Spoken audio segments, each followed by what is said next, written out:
What's going on, everybody? It's Dr. Chris Featherstone here for yet another episode of Legion of Raw, ladies and gentlemen. We got a big night tonight. The night's going to be so big. The show was packed. Raw was packed tonight. They were bringing people from SmackDown, ladies and gentlemen. But we're going to one up the WWE Raw tonight. We're going to bring someone from ECW. Here we go.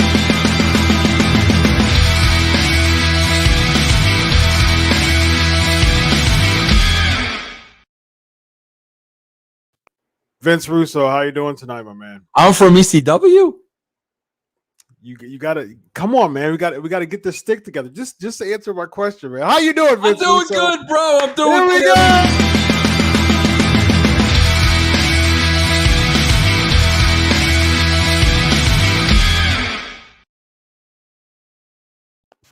Former ECW champion Justin Credible in the building. How are you tonight, my man? I'm doing fantastic. How are you guys doing? I'm doing wonderful, man. I'm doing wonderful. All right. So we got an action-packed house tonight. So we open the floor. I appreciate you availing myself. We're opening the floor for the chat tonight to right off the hot off the press of the Dark Side of the Ring episode that is buzzing, ladies and gentlemen. The plane ride from hell. It is crazy. It is a lot of buzzing going on right now. So Justin Credible's availed himself tonight to answer your questions for the next 15 minutes or so to start off the Legion of Raw. Before we get into questions, Justin, man, how are you, PJ? I'm doing great. I've been busy, thank God. Thanks to the boss over there, Vince Russo, doing the AEW review show for the Patreon for the brand, and just doing many other things outside of the wrestling business. So things have been good. Things have been really good. Fantastic, man. So before we get into the questions, man, how in the world, like, what was the rhyme and reason behind you being on the plane ride from hell? I know that you're on there. You're on the plane ride. You were wheeling Scott Hall. Who contacted you? How was that? How was the feeling to be a part of that?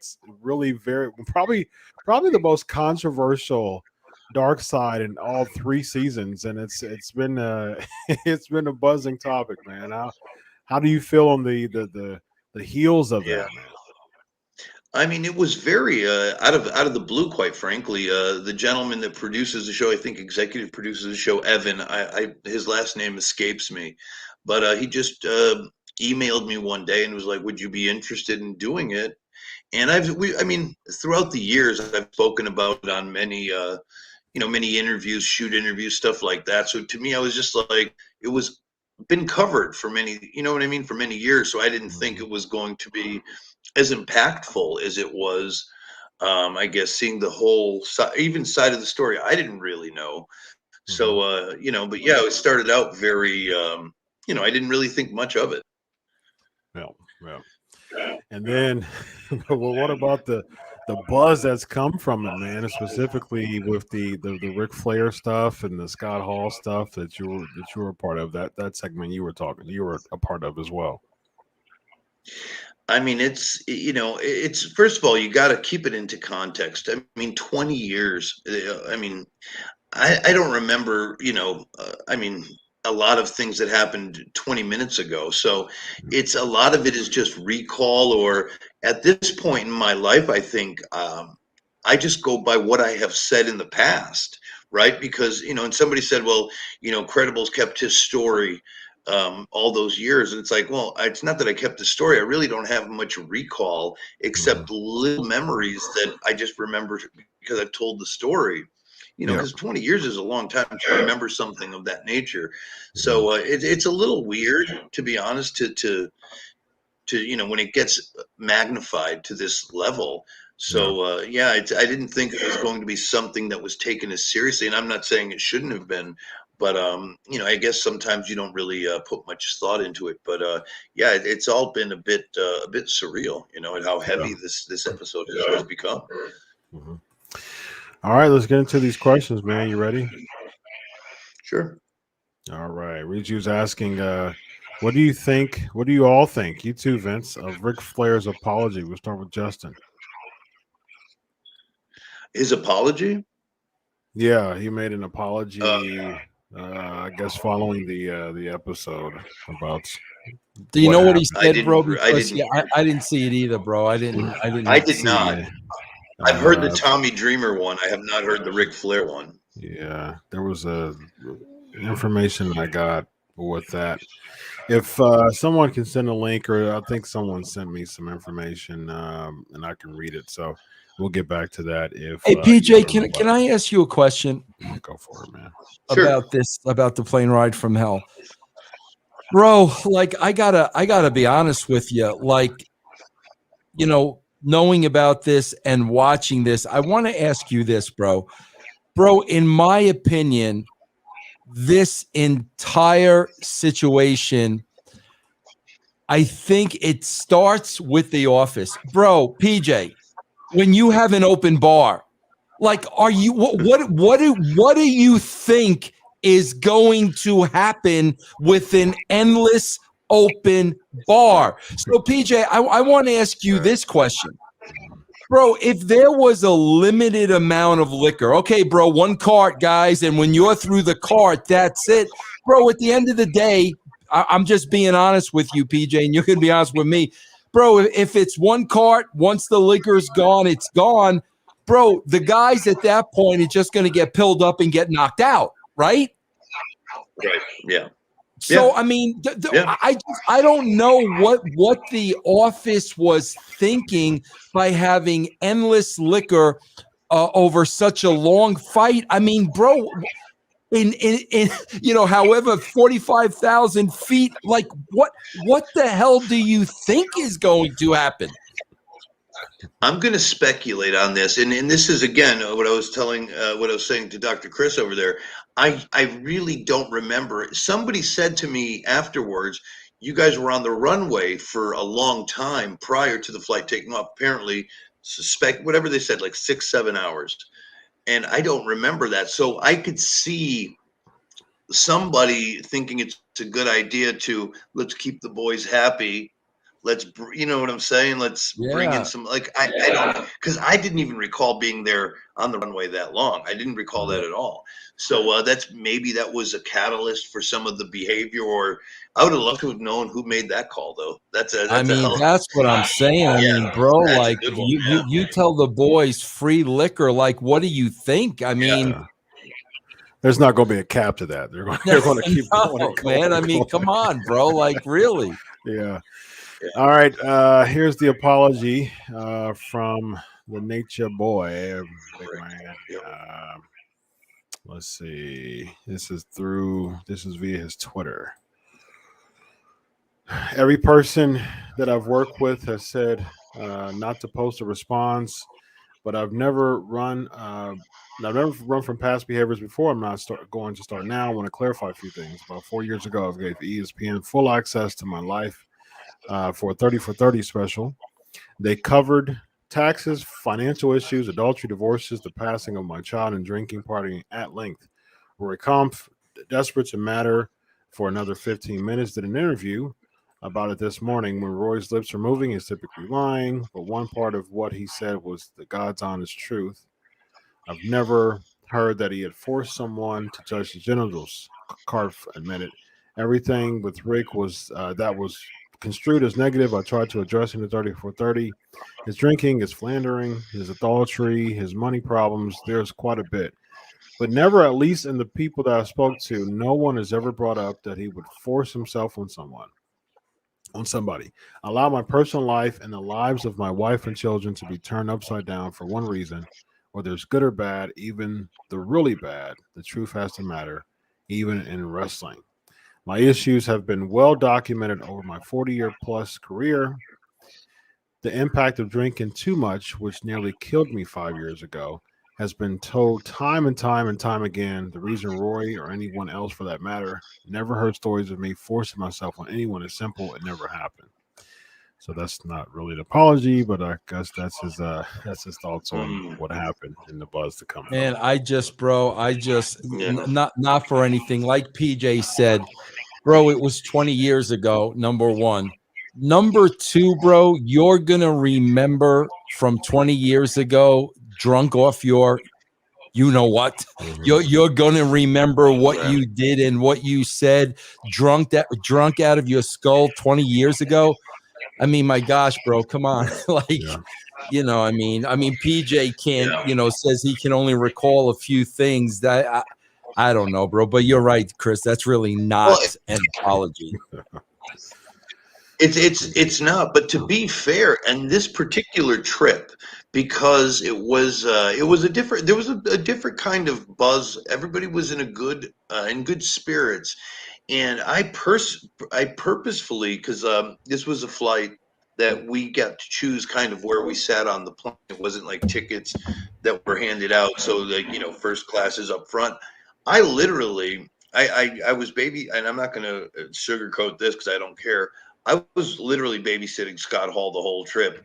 I made sure we sat to the front of the plane, and I put him on the window side from the beginning. Not that he was incapacitated. I was just like, no, you stay here, because I wanted to get a good night's rest.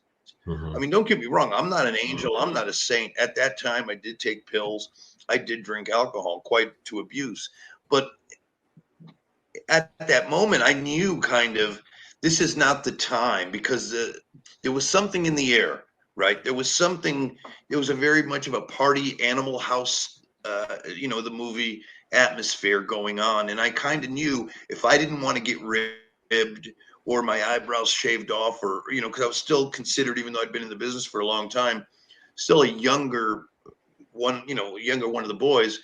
I wanted to stay away from the action, so I sat kind of as much away from it as possible with Scott, because Scott was in his own world. He just wanted to be left alone. So we sat in the front of the plane. I never even saw, and I said this, to the guys at Dark Side, I never even saw the Ric Flair incident, to be honest, and maybe that's a good thing.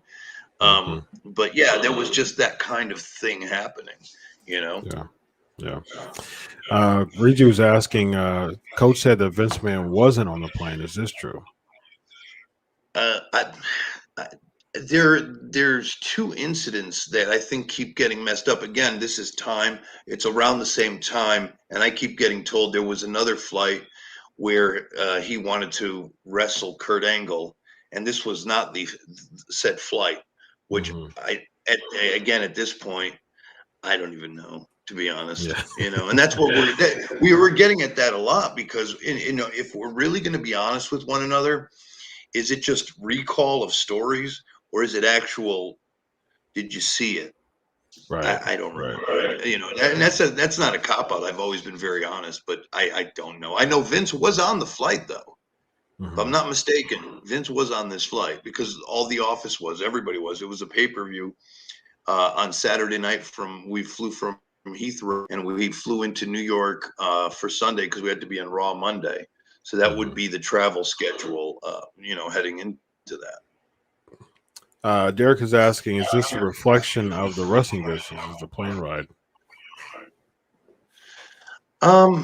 In some ways, yeah. Realistically, 20 years ago, it was in a lot of ways. Yeah, it was. Yeah. Very, very interesting here. Why was Ric Flair not on the show? Not on what show? Yeah, Dark Side. The pay-per-view. Dark Side. I don't know. I can only speculate. I don't know Rick that well. Either one of you. At this point, it's such a touchy subject. I don't want to go into. No, seriously, I just, because I don't know, and if I speculate something that's incorrect, I don't want to say something that's going to get me in trouble, because it's especially for the sheets. You can't speculate for the sheets, man. They'll take a speculation. Well, I mean, it's serious business, and it's a way, but real quick, it's a wake up call. Of how serious this stuff can be. Because I don't want to. I'm not going to say too much, and I almost just did. I'm trying to walk a fine line here, but you can get in trouble for saying stuff that at times is just, maybe emotion based. And I'm not talking about anything else, but just, to sometimes want to people you love, and you say the wrong things. So you got to stay away from that and just stick to facts. Yeah, that's true. That's true. You know. Thanks, man. Well, before you leave us tonight, first of all, thank you for availing yourself. But here's my thing, PJ. This was 20 years later, and 20 years later, this sparked so much controversy. We've seen, I mean, so many people have known about this plane ride incident. I would say that there's very a very small portion of people who knows about it after watching that Dark Side for the first time. Sure. Why do you think that with the majority of the people already knowing this? Why do you think it's still getting so much traction from the stories that were compiled? I mean, people knew about the Flair thing, people knew about the Scott Hall thing, people Right. knew about the Michael Hayes thing. Why is it still causing this much buzz and controversy 20 years later? I think because fans hold the WWE and its wrestlers to a higher standard. I really believe that. I think fans want to, hold them to. Do you know what I mean? They're almost. We're supposed to worship. Not worship. That's a horrible word. But look up to these people as fanboys and girls, as I did when I was coming up, and we looked up to these performers, and I think it sometimes hurts the fans to see their beloved stars that they cheered for getting into these situations. Although it's at times, again, no excuses. I got to be very careful, but it's a human. Sometimes humans mess up. But I think it comes from a very raw. We loved you. How could you do this to us? Sort of thing. I mean, that's the only thing I could think.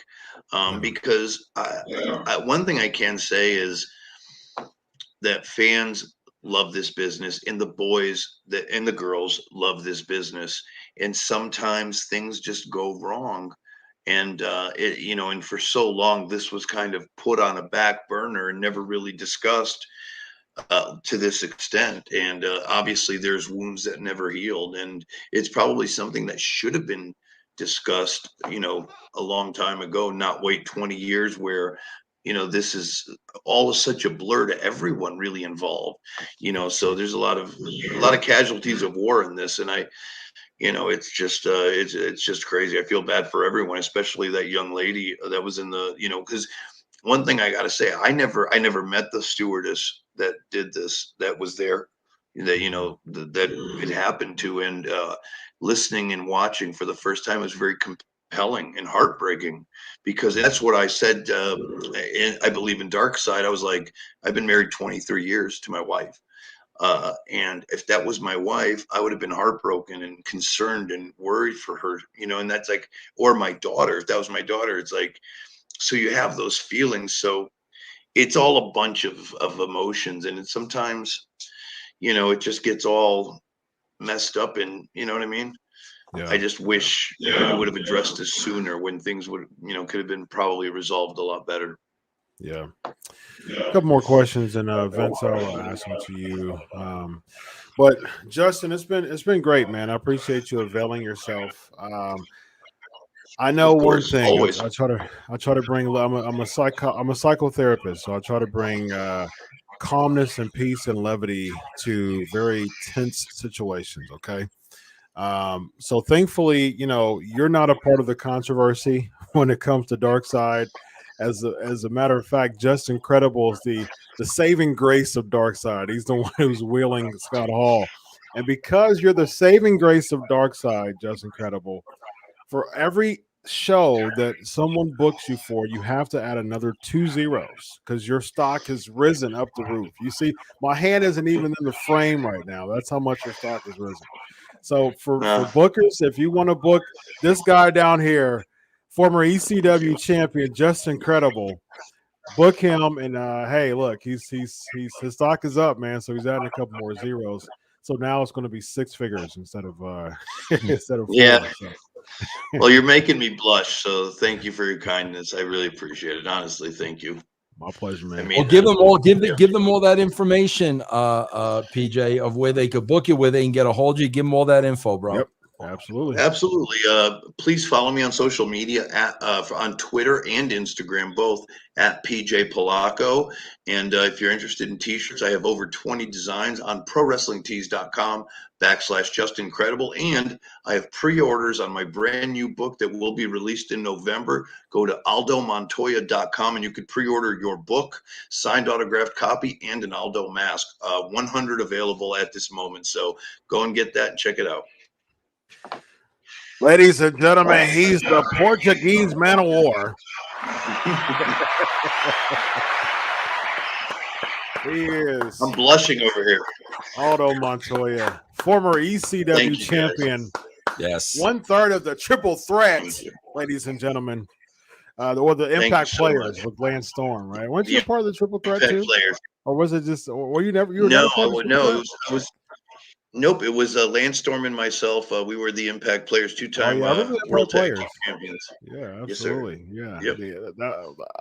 To this day, I still think that's one of the best ECW tag team names in the history of the company. The Impact Players. I think that's an amazing name. And it was a very interesting duo. Like, you're hardcore, revitalizing your career after being the mass wrestler in the WWE. Total overhaul, wearing like you made George cool before John Cena. You know what I mean? I did. Never forget that. But the real quick story behind that wasn't any brainstorm. I only had the Aldo gear when I started working for Paul. And really quickly, I said, well, I saw a couple of other guys like Raven and some other folks in ECW wearing the jean shorts. And I was like, well, just give me that and an ECW t-shirt and I'll just put on the uniform and go to work. And it just stuck because I didn't have any other gear because the transition happened so quickly. So that's how that stuck. It wasn't, So that's kind of funny. And the reason Lance Storm and I worked real quickly, and I'll let you guys go. No, you go. Lance actually trained me when I went to the Hart Brothers training camp in Calgary in 1992. Lance was my teacher under Keith and Stu, not Stu, but Keith and Bruce Hart.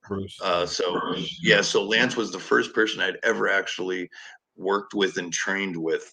That's why we kind of gelled so well as a team. Nice. Do you have any Singapore Canes left, PJ? I have a couple, yeah. Mail one to me. I'm in Ohio. Ladies and gentlemen, that's PJ. Drop me a line, brother. I got a couple right here. Sounds good, man. PJ, it's been a pleasure, man. I appreciate it. Take care, bro. Thank you, Vince. Yep, you're welcome. Vince, then. How you doing, my man? All right. That was fun, man. That was interesting. Lots of buzz going on with Dark Side of the Ring, my man.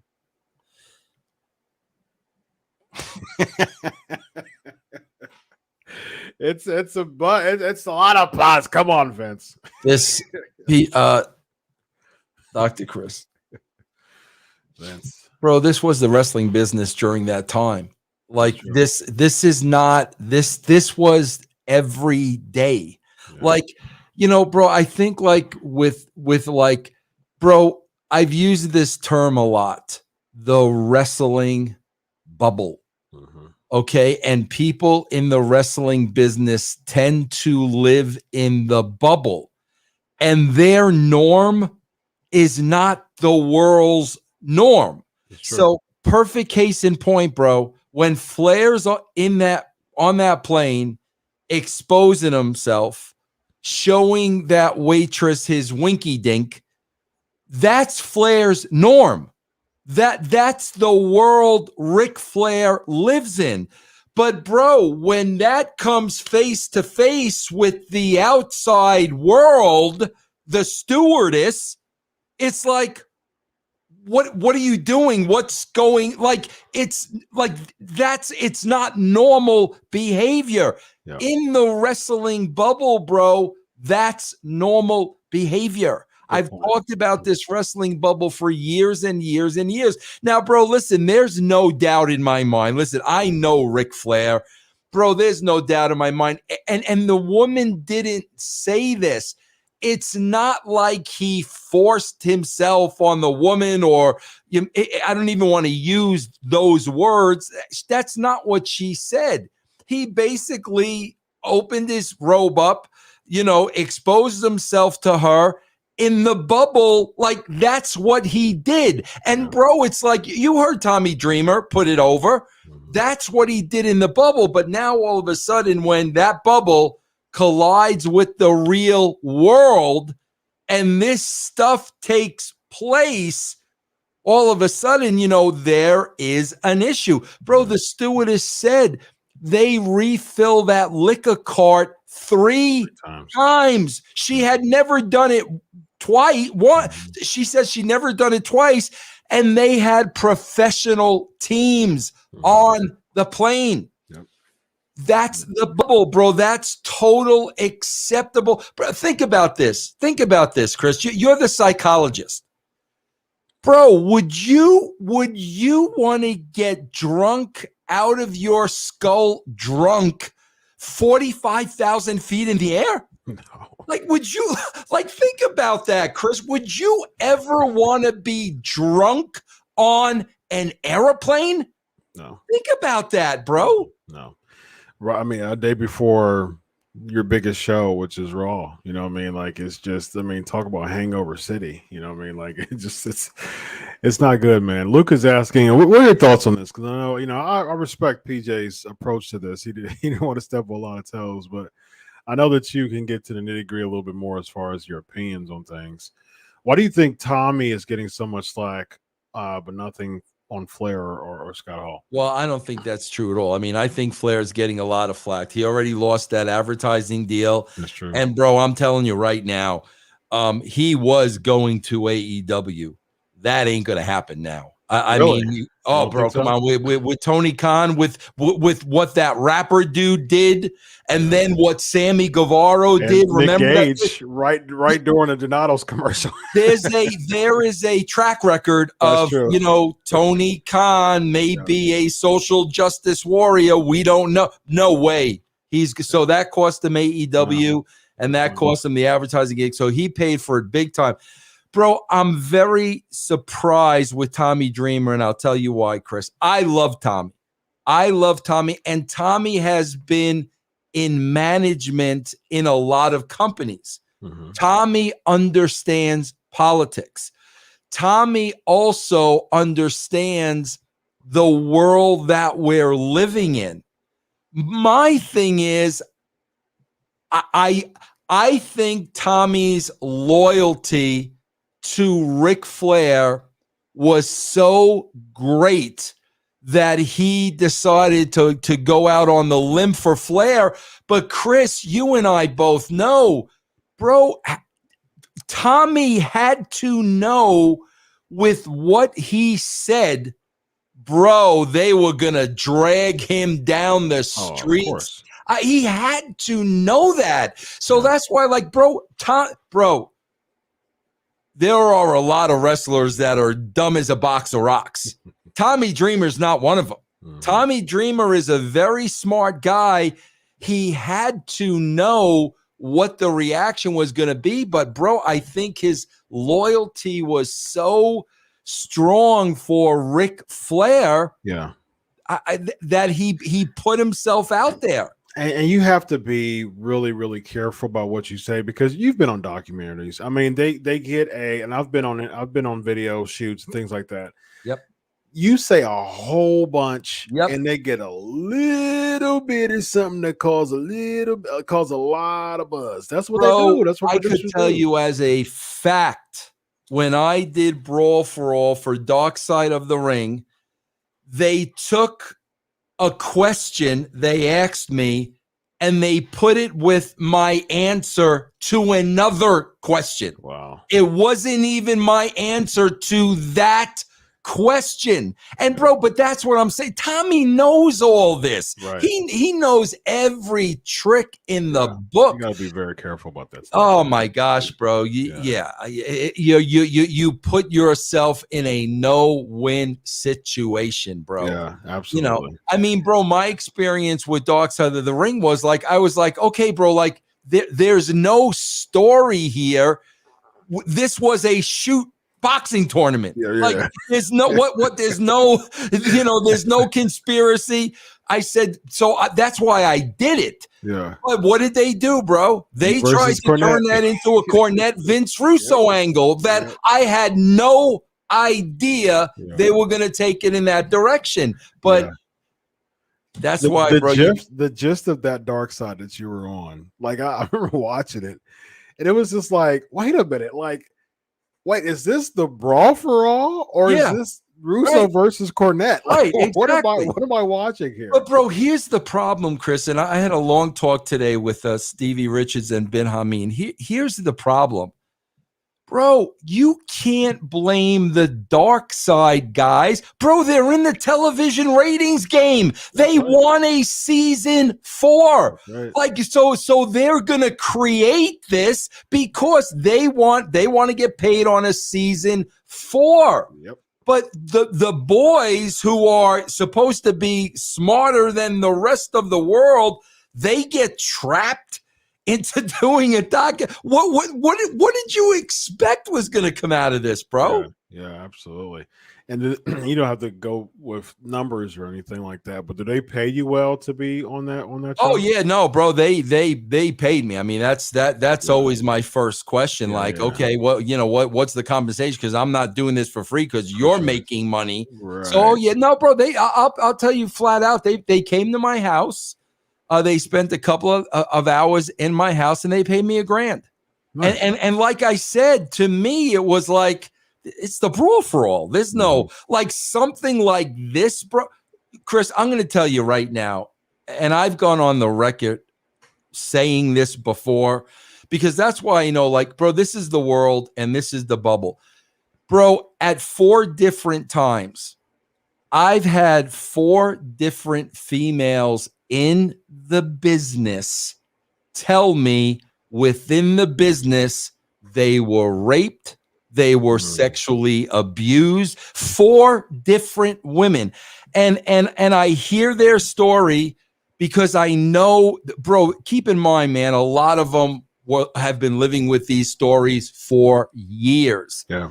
And they want to tell somebody. And like a lot of times, I guess I'm the person they trust. But what it comes down to is they always ask my advice. And I'm like, this is your story. Right. And come on, Chris, you're a psychologist. And I'm like, if this is eating you up to this day, like that's not healthy. Mm-mm. And I did not say, oh, you guys got to go drop names and go public with this and this, that, or the other thing. But I did tell them you need help. Yeah. You need professional counseling, because with these women, Chris, it was like it happened yesterday. And for some of the women, it was 20 years ago. Oh, yeah. Yeah. And but that's why, like, that's the business, bro. Now, here's a good thing, Chris, and JR kind of hit on this at the end. I am not a fan of today's business, but you don't have these kind of athletes in today's business. Mm-hmm. This is a totally, totally different business. Bro, guys back then weren't wrestling marks and weren't marks for themselves. They were bouncers, or they were big guys, or this ex-football players. Ex-football. This guy knew that guy. Kevin Nash was the bouncer at a bar. DDP was a bouncer at a bar. Yeah. That's how these guys got into the business. So for them, they were athletic guys. They weren't marks for themselves, and they were making a lot of money. I say today the marks have made it to the ring, because today 90% of the wrestlers, bro, all they care about is wrestling. They want to wrestle. They want to get a 5-star match from Meltzer. They're playing video games. Oh, wait, 7 stars now.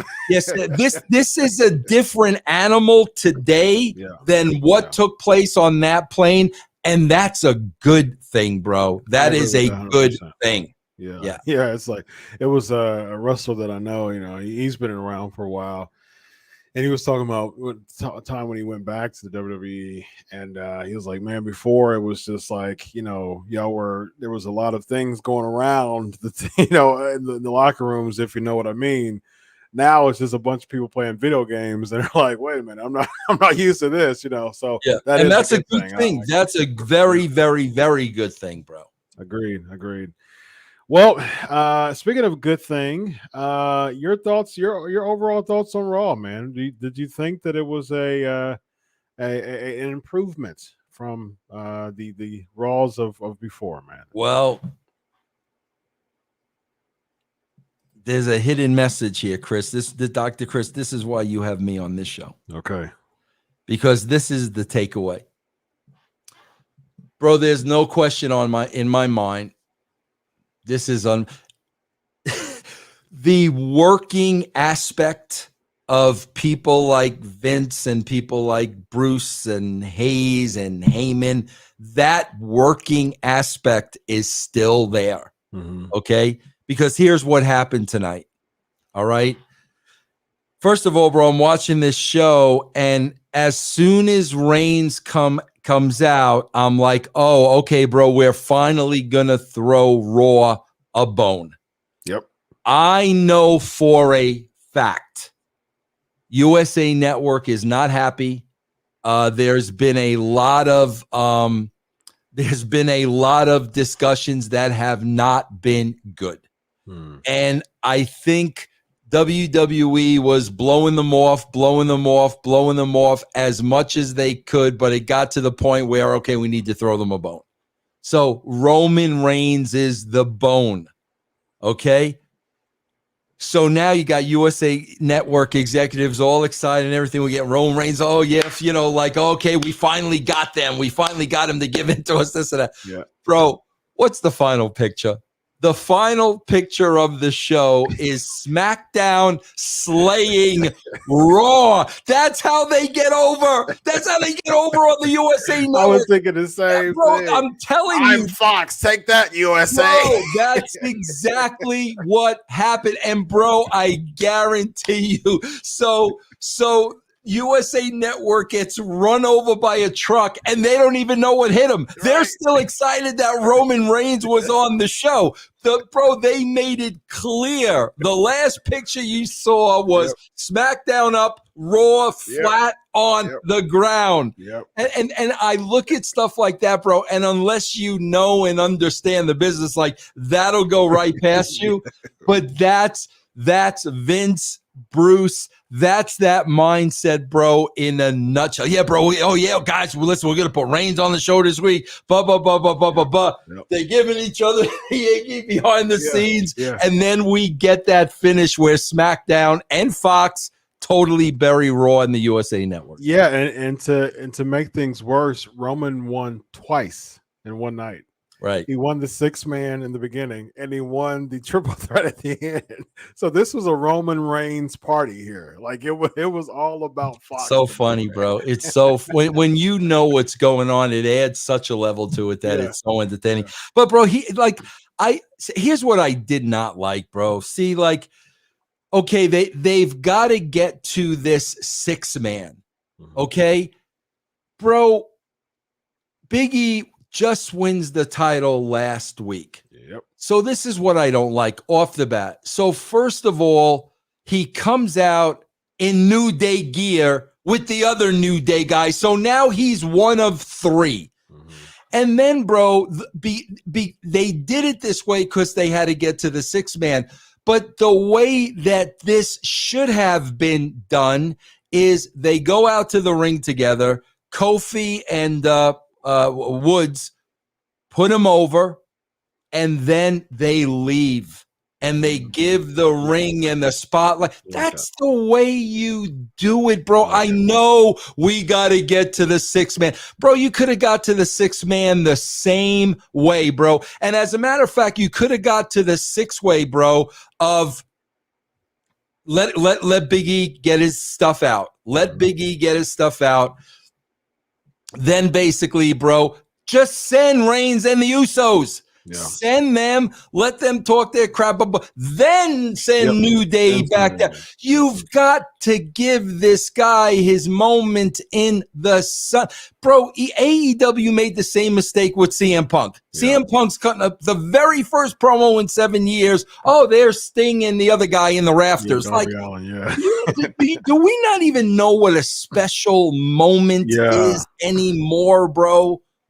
Yeah, I'm so glad you said that, because I be thinking, like, I'll watch wrestling nowadays and I'm like, why is the production stepping on some people's pop so much? You know what I mean? It's like, what happened to moments? What happened to just organic moments? What happened to just giving someone an opportunity to really shine?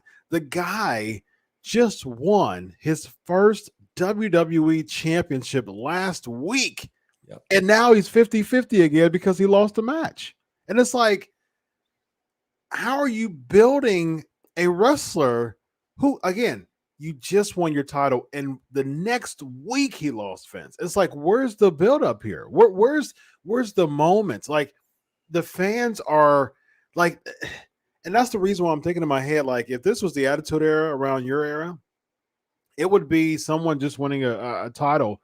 And you got to stretch that thing out, man. You got to stretch it out. Bro, the reason why you do that, Chris, is because as the writer, you're going to get real emotion here. Yes. You're going to get real emotion. His whole career is going to run through his mind of everything he went through. They're going to start the "You deserve it" chant. Yep. You're going to get a real emotional moment.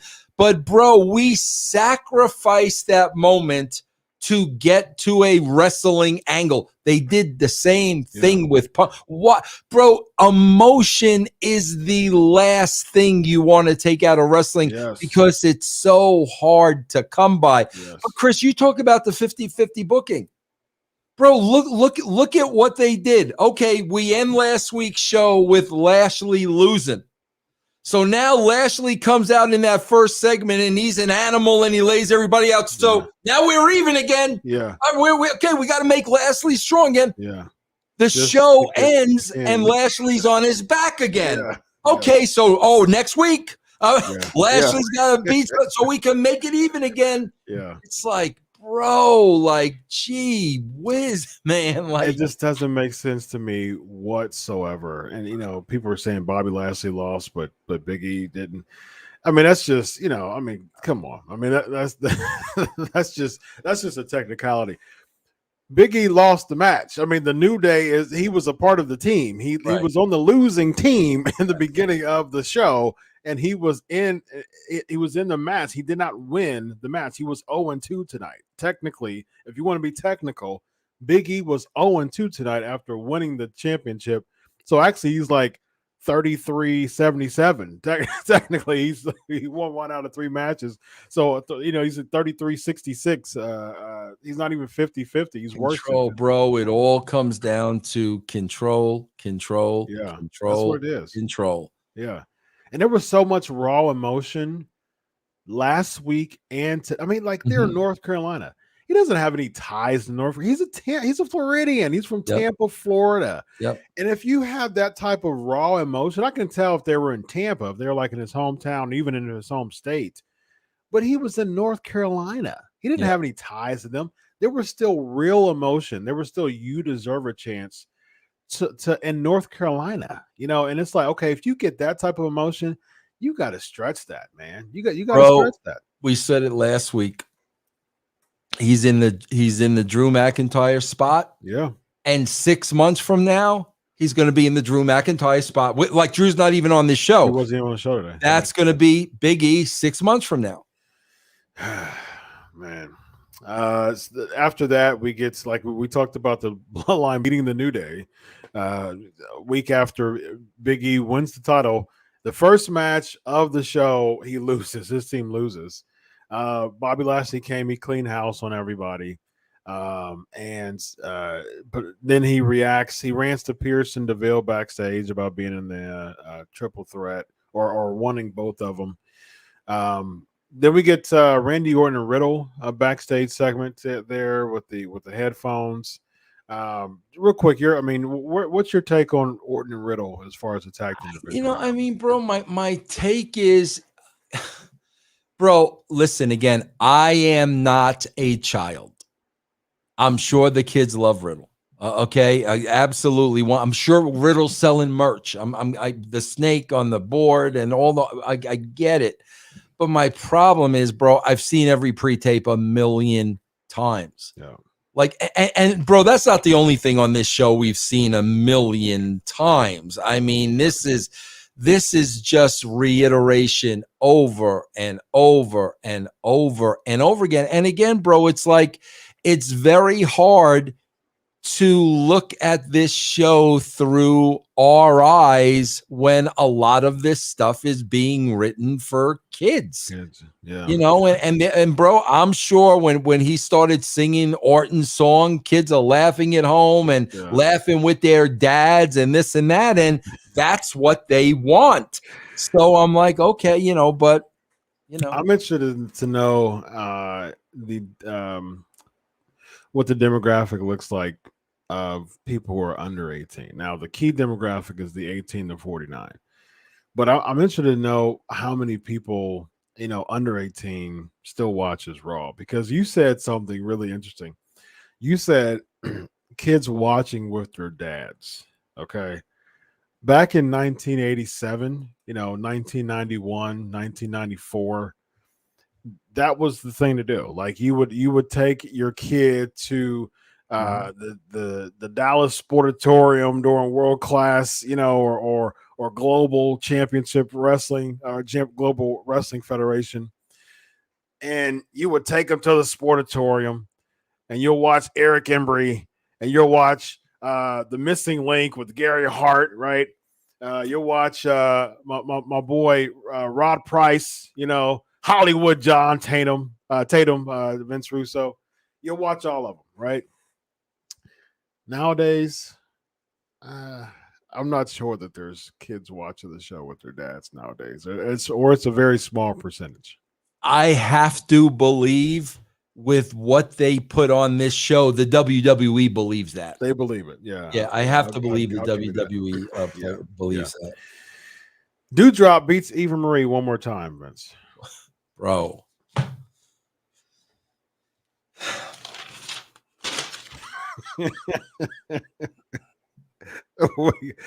That's your girl, man. I mean, Giants discussions. I mean, on Twitter. I mean, you know, fellow Giant fan.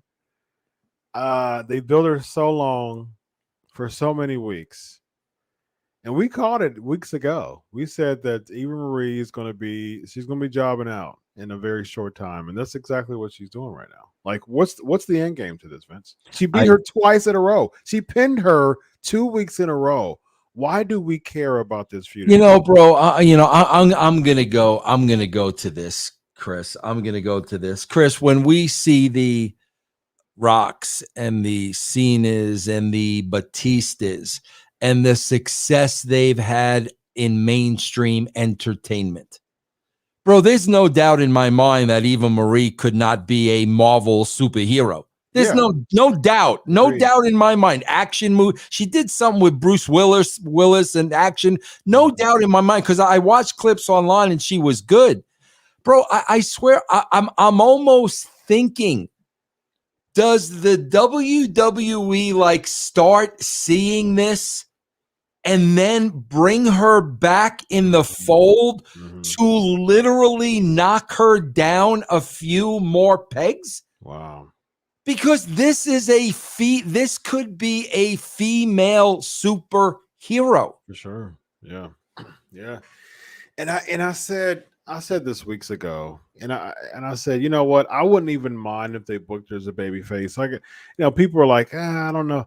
I said, look, I don't even mind if they book her as a babyface, because if they do the heel thing again, it's going to get stale and they're going to job her out. I said that weeks. I said, like, during the vignettes, when they were doing the vignettes, I said they need to put her. I wouldn't mind if they booked her as a face, because if we see, like, regardless of what they're doing, if she gets booked as a heel again, it's not going to have a long shelf life.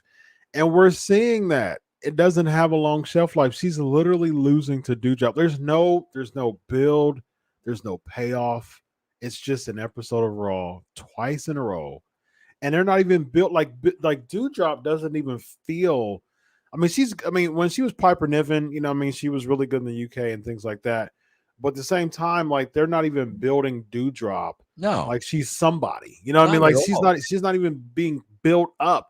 And so No. it's making even me look even worse because at least like when someone's a really strong heel and they lose against a babyface, like they both get a rub because the heel has all that heat, which they built up, which is good, and then they gave it over to the babyface.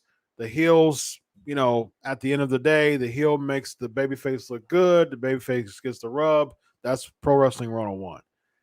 But Eva Marie has been booked so poorly. She knows how to get heat. She knows how to draw heat, but she's been booked so poorly that it doesn't even make Dewdrop look good by beating her twice in a It's a row. waste of time. The whole thing is a waste. It's complete eating up waste. TV time, but nobody's getting over. Nobody's getting over. Nobody's getting over at all. We had Big E demanding a match with Bobby Lashley, and Roman Reigns backstage with Pierce and Deville. This leads to Orton and Styles. I mean, we've seen this match over and over and over again. It's like Orton beats AJ Styles. I mean, they're not even really building Styles and Omos as a legitimate tag team anymore. We're just seeing a bunch of singles matches. And why do we care about a tag team feud between these two if the babyface Orton is just cleanly beating Styles? I mean, it's just a clean win. That's all. That's it. So I don't even know. I mean, you know, you work with AJ for many years, and so you know AJ very well. Like, if based on what you know about AJ, where do you think mentally he is right now? I think mentally he is right now, bro, is because AJ's getting older. What's AJ? Mid 40? Is I he? think he was born in 76, 45. 45, mid Or 40s. Yeah. he was born in 77. Yeah, I think he's at the point now, bro, where he's towards the end of his career, mid 40s. He's getting paid very, very, very well. Yeah. And honestly, bro, I think that's all that really matters to AJ at this time. That, you know what, bro, I'm gonna go out. I'm never ever gonna phone it in. I'm gonna give him an AJ Styles match every single time. But you know what? Wherever they want to put me on the call, whatever they want to do with me, man, to be making this type of money at this point in my career, I think he's probably happy with that. Yeah, I can see that too. Yeah. It's just, it's just, I see people like AJ. It seems like Jeff Hardy feels like that too. You know, which is sad because it's like, man, we've talked about this as far as like leaving legacies, man. It's like, man, there's just one day you just have to wake up and be like, man, every single week they're just booking me like this, man. I got to put my foot down and say something here. You know what I mean? It's just my legacy is just being tarnished. And so, you know, AJ's getting paid well. He's still one of the best wrestlers in the world, still at 44 years old. So, I mean, I'd imagine he's in a decent spot. He's not tripping about that too much, but yeah, I mean, it just seems like they don't really have anything for AJ in the foreseeable future. I mean, like this thing with Omos is getting real stale. Oh, I mean, yeah, like, this was another thing, bro, that went nowhere. They put the belts on these guys and they lost them. What a couple months later. Yeah. And the thing is, AJ. Here's the thing, AJ. He has the capacity to really put people over if he was. I mean, there's some people that because of their name they can still give people a rub a little bit. AJ Styles, he's a shoe-in Hall of Famer, so he has the ability for his namesake alone to really give people a rub in a sense. And AJ though, the thing that I've noticed with AJ, and I'm sure this isn't AJ's doing, but AJ, like, he hasn't really that much put like newer people over. You know, WWE hasn't really booked him to be like that. Like he's put like Roman over, you know what I mean? And Roman, I mean, you know, Roman's Roman. He's put Brock over. He's put over Taker, in that match at WrestleMania, and Orton a few times. And so, I mean, I think Riddle beat him maybe one week, but at the same time, like that's my very point is, but by me saying I think maybe Riddle beat him, that goes to show that they need to do a better job with making those moments memorable. When Well, a bro, newer guy beat him. they've made the problem is, Chris, they've made AJ not mean anything. Correct. It doesn't mean anything if somebody beats him because they've made him not mean anything.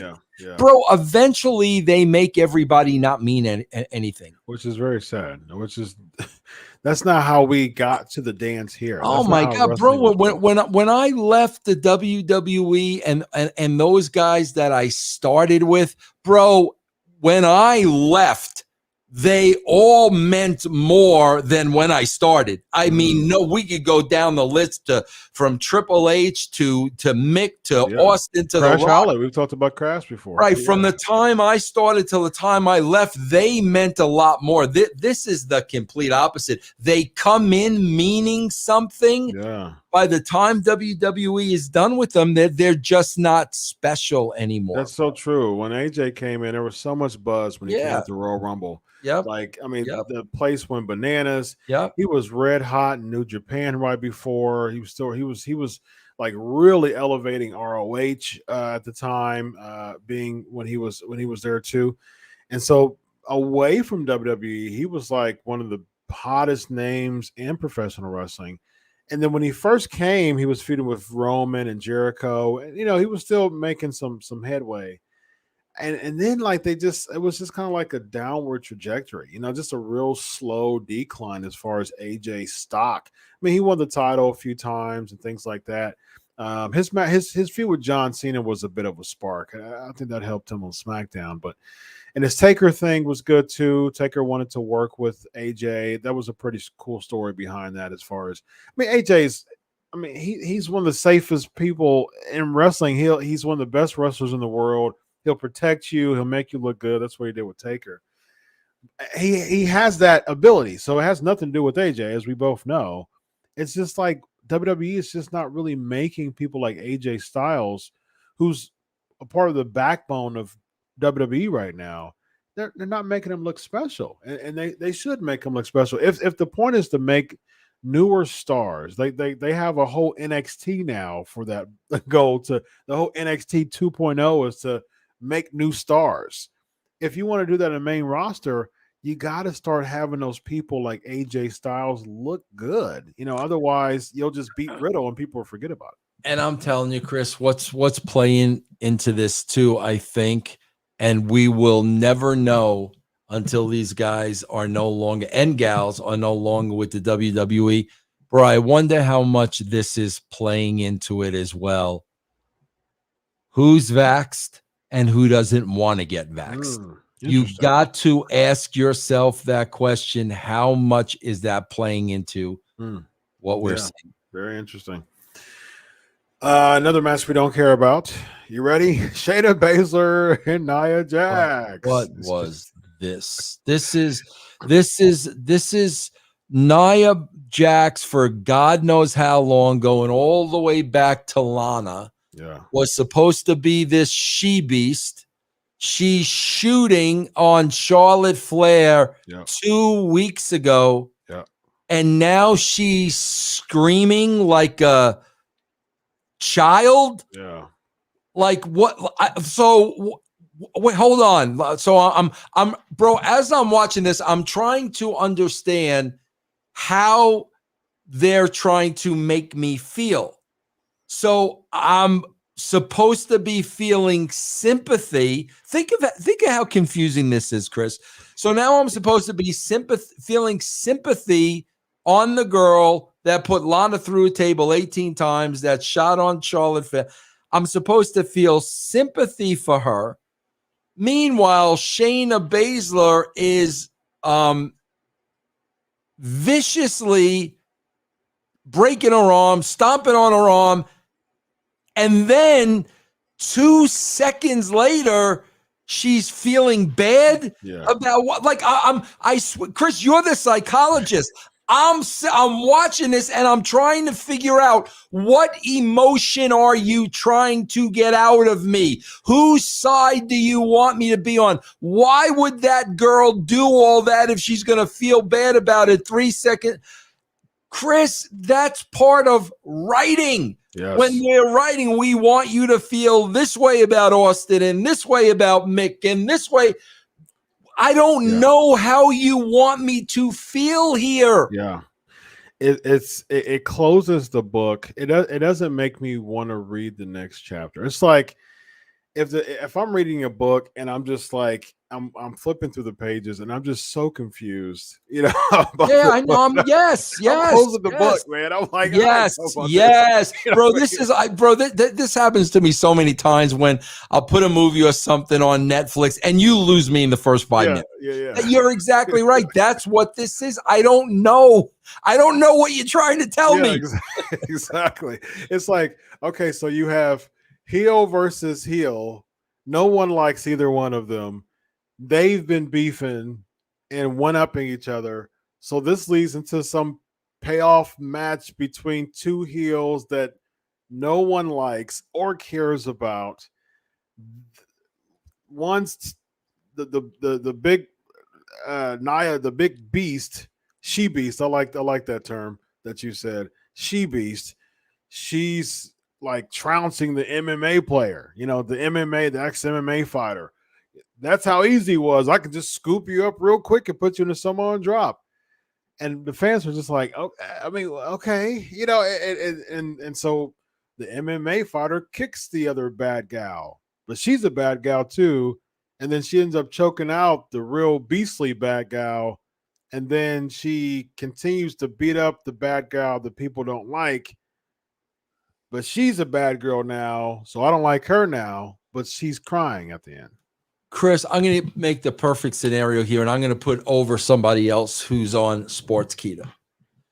Bro, at TNA, during the growth of TNA, the pre-Bischoff and Hogan years, okay?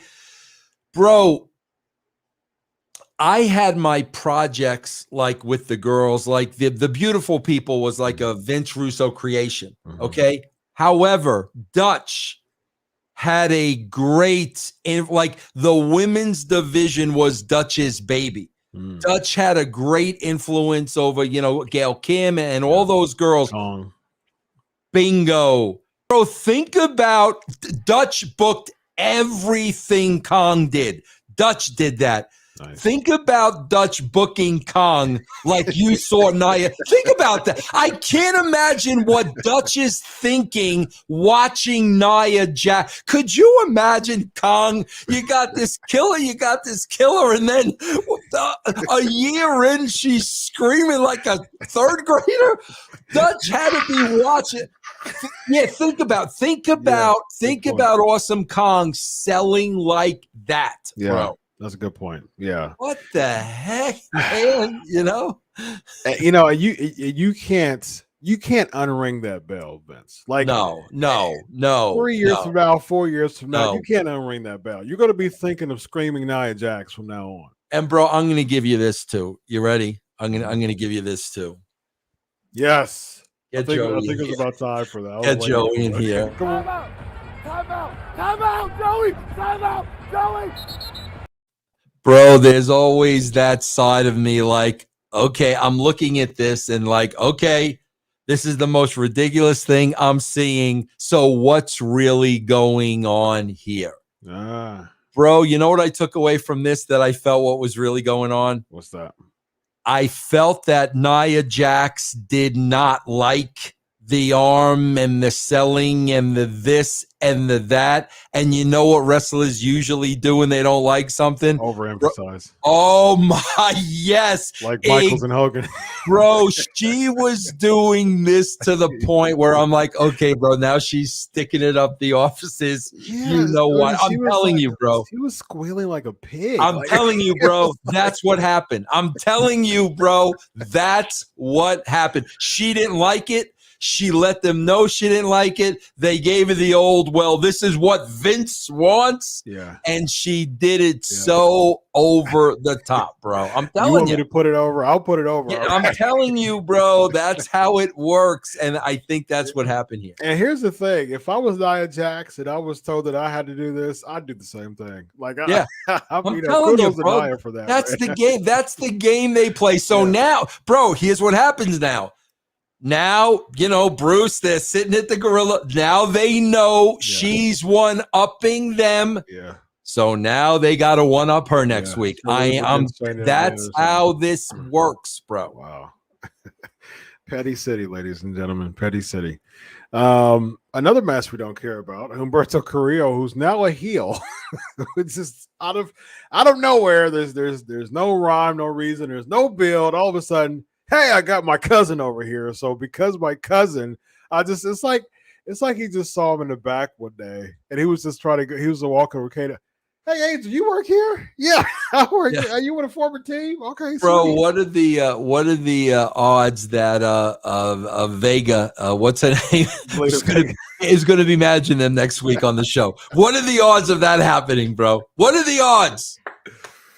It's very slim, but hey, do it, man. Vega's getting jobbed out every single week on SmackDown, man. Her win-loss record is terrible right now. So do it. I mean, Vega as a manager was much better than her. I mean, she can go in the ring. She can go in the ring, but the way that they're booking her is just terrible. So I'd rather see that than anything. But here's the thing. Vince Russo, I do not care about Humberto Carrillo. No, nobody does. There's Bro, nothing. It was a promo. They just gave me one promo, and that was every single person watching this show went to Monday Night Football. Yeah. Oh yeah. This doubt right, about it. Especially this right here. Yeah. Yes. Absolutely. Yeah. Yeah. I just like I'm all about presentation, Vince. Like it's like presentation matters to me. That's the reason why I'm an old school wrestling fan. When you hear when you hear the glass shatter, you think of Austin. When you hear the gong, you think of Taker. When you hear Real American, you think of Hogan.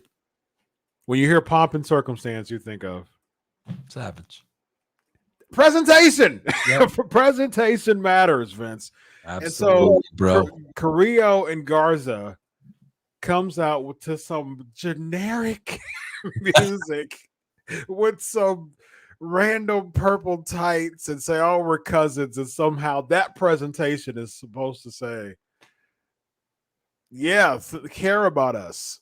No, I look at like these four guys, and this used to be the question, Chris, all the time. And I am going to use a cuss word here, but it's not really a cuss word. But this is the expression. Can they put asses in seats? Gotcha, bro. Could these four guys sell one ticket? Like seriously, could they? Bro? I'm telling you right now, I would sell more tickets on WWE right now than all four of these guys combined. Yeah. That's what it would come down to. Can these guys put asses in seats? Yeah, that's these four guys, bro. Who's buying a ticket to see any one of these guys? As a matter of fact, they're doing the reverse effect. They're taking butts out of seats. And they're taking eyes off of television sets to go watch the football game. Yeah, yes, exactly. Yeah, yes. This was definitely a popcorn match for sure. So, yeah, I mean, it was just, again, I look at this stuff and I'm like, I'm not about people losing jobs. I'm all for them. Like, keep their job. Keep their job. Just use them better. Right. Like, you have 4 good competitors. You have like, if they're on the main roster, they're a commodity to the company in some way. Now make something out of them. It doesn't make any sense to me with this. Bro, I don't care. Bro, I would never ever book a match where I thought somebody was going to change the channel. Bro, I remember one Raw, bro. I was so mad on one Raw because the match was Bradshaw and Goldust. And I'm like, this is a channel changer, bro. They ain't going to watch. bro. And look what we're down to. I'm talking about Bradshaw and Goldust, two guys that will be Hall of Famers. That I said, no, bro, they're not gonna care about this match. Yeah. Now look at what we got. Yeah, you got the catering cousins, man. I mean, they saw each other in catering. Catering cousins. Hey, Umberto. Yeah. Hey, you work? Yeah, I've been here for a few. Oh, okay, yeah. There you go. The catering cousins, ladies and gentlemen. There's the, I like that. Very nice.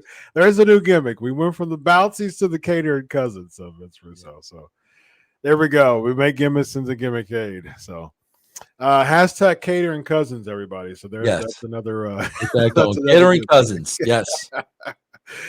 Look, you listen, man. Do something like that, though. Like, you know what I mean? Like, I would be more intrigued at some spot in the back that they saw each other in catering and said, "Hey, you work here?" I would pop for that rather than some just random promo. Like, I would care.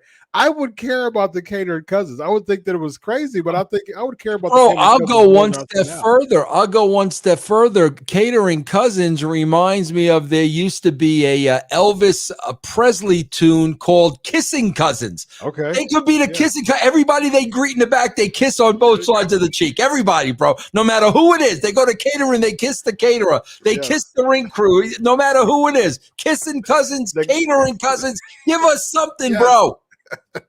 The kissing catering cousins. Yes, there you go.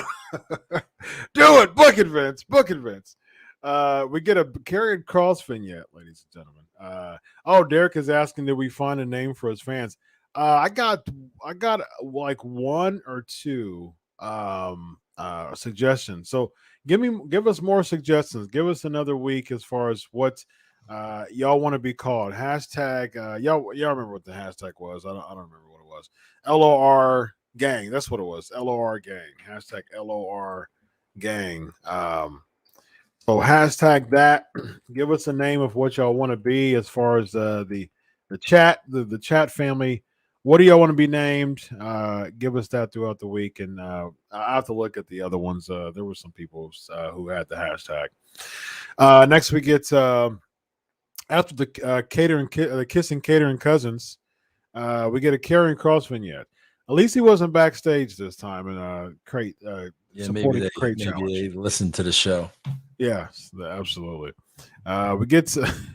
We get new women's tag champions. Vince Russo.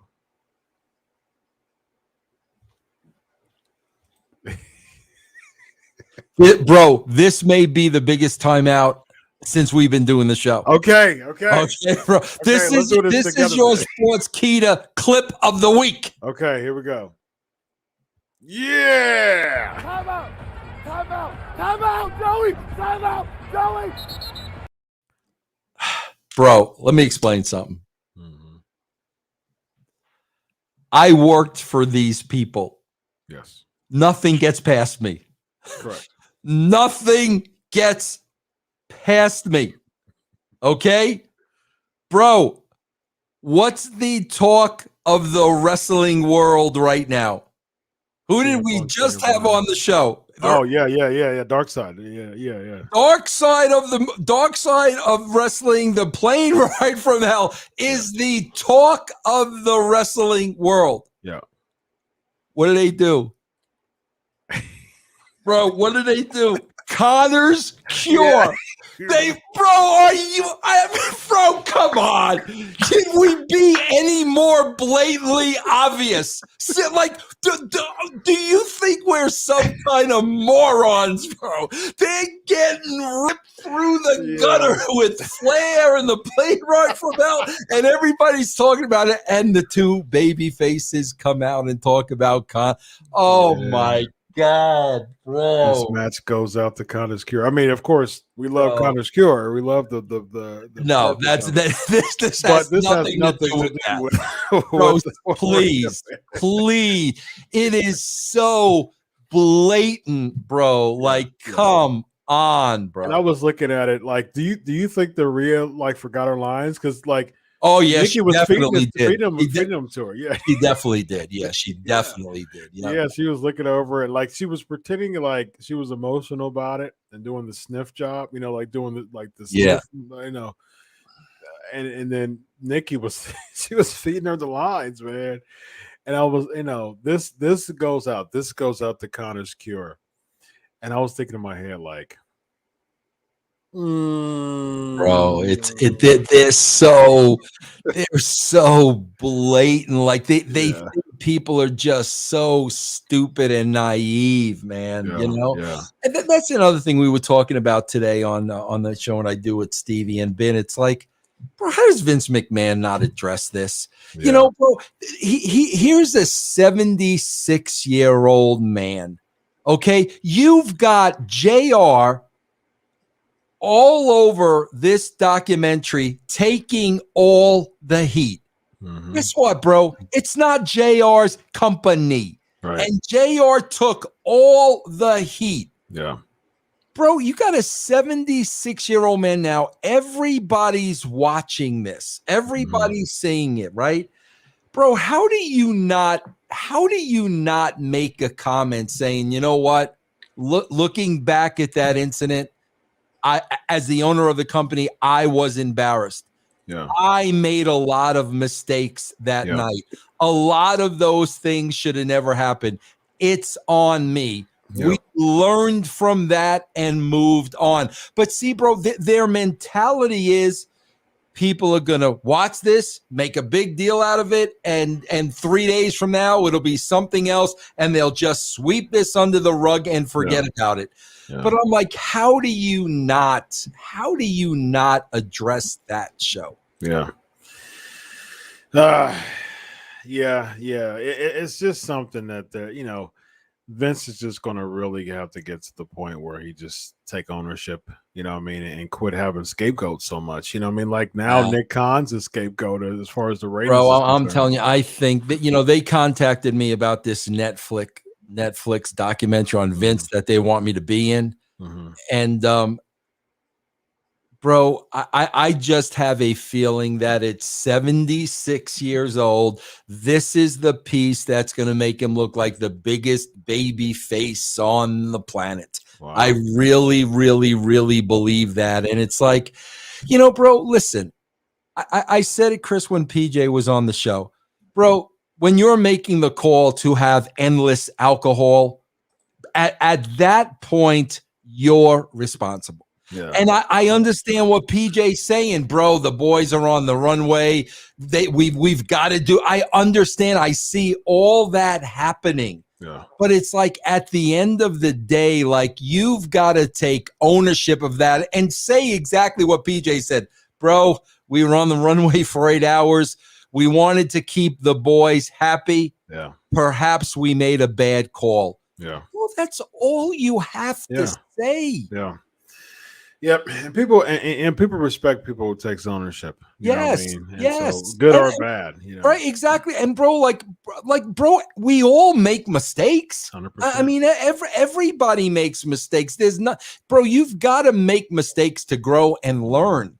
So looking back in hindsight and then saying, you know what, bro, maybe it wasn't such a good idea to have an open bar. Yeah. Why can't you just say that? Yeah, exactly. He's Vince McMahon. That's why you can't say that. He don't even like people to sneeze. So how can he's perfect? Crazy. Next Bro, we get did she do? I fast forward through this entire match, so I gotta ask you: did she do the discus punch gimmick? I was thinking about you, and I didn't see it because I skipped through a lot of the match too because I knew they were going to win. I'm just wondering if she saw the Sports Media clip and thought, so, maybe I need to take that on my. For those who are looking in the chat, did she do the discus clothesline? Yes, I need to know that. I was thinking about that, but I was like, you know what? They've booked Natalya and Tamina so poorly. Like like they have been the worst tag team champions, period, in the past decade. They lose every match that they're in. Like they lost to them multiple times. They lost to Tegan Knox and Shotzi Blackheart, who's not even on SmackDown as far as the matches anymore. They lost to them 3 times. They barely came up from NXT. Like their first matches from NXT, they beat them. They still didn't get a title match. Dana Brooke, the bounties went up them. And now Rhea and Nikki's they were beating them consecutive times. I don't know what they had against Natalya and Tamina, but their run has been one of the worst title runs in the history of WWE. It's been just atrocious. Yeah. Next we have Alexa's Playground with the Charlotte Flair gimmick. This segment wasn't too bad to me. It was okay to me. Flair was getting the heat. Alexa was, she was getting a little bit of steam there. As far To as me, this is what I felt, though, Chris. I honestly felt this way, bro. In my view and my opinion, something had to go short. She did not do it this week. You see, Coach, call me Coach Russo for the rest of the show. Bro, something had to go short because this segment went on forever. Bro, this was way, way too long. So I'm thinking something earlier had to go short, and they had to fill time. That's what I took away. I wonder if it was that Connor segment because Rhea lost her lines. We get Jeff Hart. We get the 24/7 segment. I mean, I got nothing on this, man. Hardy beats Sheamus, so because Sheamus lost, Hardy be a part of the he'll be a part of the U.S. title match. It'll be a triple threat match. And as much as I don't care about this feud, I just don't care about Sheamus versus Priest. The U.S. title picture I haven't been interested for a long time. Hardy in there, it makes it it doesn't make it worse, but it doesn't make it too much better. Like for me, I'll be there at the pay-per-view, and like this match, I'll probably go get something. I'm just happy that they're doing something with him, bro. I'm glad he's in the match. I'm glad he's in the match. Yep, I was thinking that too. It's at least I knew that he was going to win. Like they wouldn't just have this stipulation for Jeff Hardy not to win. And I was thinking in my head, I was like, I wouldn't even be mad if he won the title, to be honest with you, because it's like I like Priest, but there's just something, there's an intangible about Priest that just doesn't click with me nowadays. When he was at NXT, it worked well. When he was Punishment Martinez and ROH worked well for me. But I even liked his angle with Bad Bunny. I think that was a good way to use celebrity. But there's just been something about how they've booked him that just really hasn't clicked with me. And Sheamus, I mean, I don't know. I mean, Sheamus is a solid, stable person in WWE. I just don't know what it is about Sheamus that just, I don't know. It just doesn't, I don't click with Sheamus. He just feels so just bland. I mean, well, bro, how long has he been there? 08, 09, somewhere around there. I mean, yeah, that's a long 13 years. That's a long time, bro. Yeah. But it's just been the same. Yeah. Yeah, I don't know. And that's the thing about Damian Priest, bro. I've got nothing against Damian Priest. I think he's got a good look. I like his look. Bro, if you told me to tell you one thing about him, I don't know what I would tell you. I don't know. I don't know anything about him. Correct. And that's not his fault. I mean, that's character development. Correct. I don't know. He looks cool, but I don't know anything about him. Yeah, I agree. He looks cool, Yeah. But, yeah. I don't know what am I buying into here. Yeah. Sheamus and Priest have a post-match brawl that goes off the air. So we talked about the main event. I mean, what are your thoughts on the main event total before we get off the air? Reigns wins, which there's a few things that I liked. The match overall was a very lively match. I thought it was a very good match. The match had my interest. I mean, I thought the match was well put together. It was a little predictable, but I thought I enjoyed the match. Yeah, no question about that. But again, my only takeaway was it was like, okay, bro, we beat Lashley last week. We open up the show with Lashley to get his heat back because we beat him last week. So now that he's got his heat back, we could beat him again. And then next week we'll build his heat. that's the only thing that I took away from this. And you know what made it even worse, Vince, is that you have the top two names of Raw, of USA. Who are the top two names who represents USA now? Big E and Bobby Lashley, the current champion and the previous champion. Those are the two faces of USA right now, right? Yep. Roman Reigns, he beats both of them in the same match. And so it just, again, Petty City, I can see, like you said, you've been there, so you would know. You would make a pretty educated judgment on this. I can see, the exact, I can see Pritchard and Vince and all. Okay, so yeah, okay, USA will give you Roman Reigns, but he'll win twice and he'll stand above. Oh yeah, but they won't tell them that part. Right. Of course. They're gonna see that part. And bro, that's the thing. It's like at the end of the night, they're so excited that they got Roman Reigns, they're not even gonna realize what the WWE did. They're not even going to realize it. If they see a ratings pop, they're not. I mean, oh man, wow, yeah, let's keep this going. You know what I mean? And then Roman Reigns will beat him next week in a handicap match, and they're like, oh wow, there's more ratings coming. And bro, it's the way they did it too. I mean, they blatantly did it. SmackDown up, Raw down. I mean, that was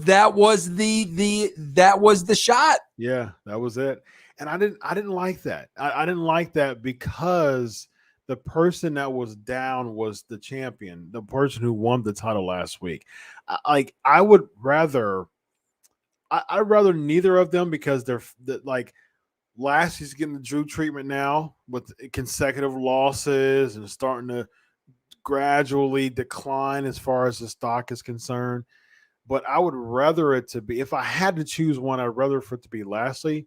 I wouldn't have even done that, period. I would have just had Reigns do his thing without the Raw superstars in the ring. But if you had to choose one, I would have done Lashley rather than Big E. You got to protect Big E. We talked about this before on Running with Russo. Like with Big E, he's already coming in from a 50-50 type of career. Like you have to do everything in your power to protect Big E at this point because you have to not only make him feel bigger than the 50-50 career that they presented him, but you have to make us, sink in and stay interested. You have the crowd in the palm of your hands with the "You Deserve It" chants and Big E chants. Like the crowd is helping you here. Like they're doing your job for you as far as getting him out of that 50-50 state.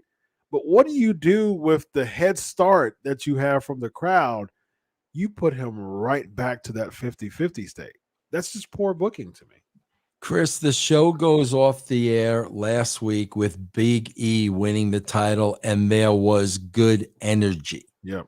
Bro, this show needs to be his celebration. Yes. It's the following week, bro. Bro, I can remember vividly when Austin won the title and Vince called him to the ring the following week and he had the tie. Remember, like he was going to fall in line. Yeah. No, bro, that was Austin's night. Like that's the celebration because the last 2 minutes of Raw, Big E wins last week. Mm-hmm. Now we've got to stop and celebrate this victory. Yep. It's his night. That's not what this was. No, it wasn't. And I was thinking in my head, like, does this cue Goldberg's music to come out and he does something? Or since it didn't happen, somehow they're going to have to fit Goldberg in between now and next month. So does he come out for Extreme Rules as far as like big Lashley's thing when Lashley was doing his thing, does that cue Goldberg's music?